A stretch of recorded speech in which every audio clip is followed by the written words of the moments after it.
আসসালামু আলাইকুম। কোয়েল খামারে আপনাকে স্বাগত। কোয়েল পাখির ব্রুডার সিস্টেম। আমার এই বাচ্চাগুলোর বয়স 2 দিন পার হয়েছে, 3 দিনের দিন চলতেছে। আজকে যখন ভিডিও রেকর্ড করি তখন এই বাচ্চার বয়স প্রায় 30 থেকে 35 ঘন্টার কাছাকাছি। তো অনেকের প্রশ্ন হতে পারে, বাচ্চার বয়স 2 দিন, আসলে তো এই বাচ্চাগুলো খাঁচাতে রাখা হয়। জিরো বাচ্চা যখন হ্যাচারির থেকে খামারে নিয়ে আসা হয় তখন খাঁচায় করে নিয়ে আসা হয়, তাহলে এখনো কেন এই বাচ্চাগুলো খাঁচার ভেতরে আছে?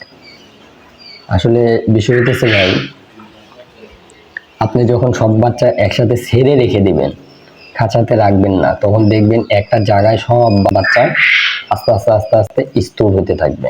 যদি 500-1000 বাচ্চা থাকে, 500-1000 বাচ্চাই এক জায়গায় স্তূপ হবে। আর তলে তলে যে বাচ্চাগুলো থাকবে সেই বাচ্চাগুলোর অবস্থা হবে এমন, মানে বাচ্চাগুলা বাঁধবে না।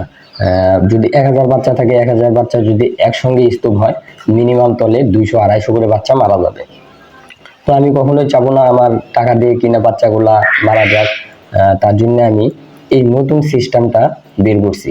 তো এই নতুন সিস্টেমটা করলে কি হয়, দেখা যায় একটা খাঁচাতে 1-150 বাচ্চা আছে, বেশি বাচ্চা কিন্তু ধরে না। 1-150 বাচ্চা যখন এক জায়গায় স্তূপ পাতে তখন কিন্তু তাদের কোনো সমস্যা হয় না। আর খাওয়া দাওয়ার সিস্টেম হলো, এই বাচ্চাগুলাকে আমি 1 ঘন্টা 1.5 ঘন্টা 2 ঘন্টা অন্তর এই বোর্ডারের ভিতরে, প্লেন শিটের ভিতরে ছেড়ে দিই।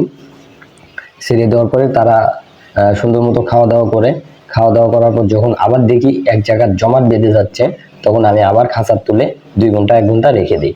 আবার যখন দেখি যে ঘামা ঘামা ভাব হয়েছে, হ্যাঁ, আরেকটা বিষয় হলো ভাই, কোয়েল পাখি অতিরিক্ত হিটে থাকলে কিন্তু ঘেমে যায়। আর অতিরিক্ত হিট বলতে দেখা যাচ্ছে অনেকগুলা বাচ্চা একসাথে থাকলে কোনো সময় হিট বেড়ে যায়, কোনো সময় হিট কমে যায়।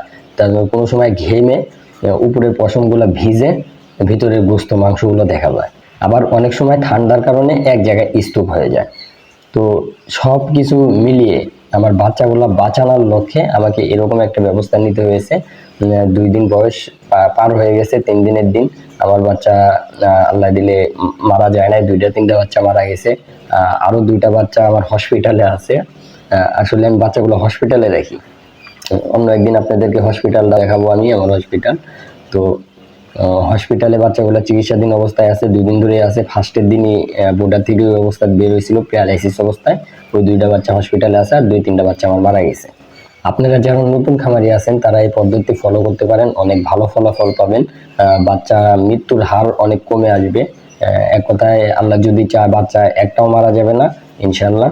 আর খাওয়া দাওয়া ঠিকঠাক মতো রাখবেন। আর এই অবস্থা করলে ভাই একটা সমস্যা কি হয়, আসলে বাচ্চা বাঁধতে একটু দেরি হয়। কিন্তু ভাই বাচ্চা বাঁধতে দেরি হোক ওটা প্রবলেম না, কিন্তু আমার বাচ্চাগুলো যদি বেঁচে থাকে তাহলে তো পারবে। দেখা যাইতেছে 40 দিনে 45 দিনে যদি ডিম দেয়, 50 দিনে ডিম দিল, তাতে তো আমার সমস্যা নেই। কিন্তু আমার 200-250-500 বাচ্চা যদি থাকে, ওই জায়গা থেকে যদি 1-150 বাচ্চা মরে যায়, তাহলে কি পরিমাণ কষ্টদায়ক বিষয় এটা। তার জন্য আর কি এইভাবে রাখা। আপনারাও চাইলে সিস্টেমটা ফলো করতে পারেন, অনেক ভালো ফলাফল পাবেন আশা করি। আপনাদের কোয়েল পাখির ব্রুডার সিস্টেম নিয়ে কোনো মতামত, ওষুধ, কোনো বিষয় জানার থাকলে কমেন্ট করেন, আমি নেক্সট ভিডিওতে জানিয়ে দেবো ইনশাল্লাহ।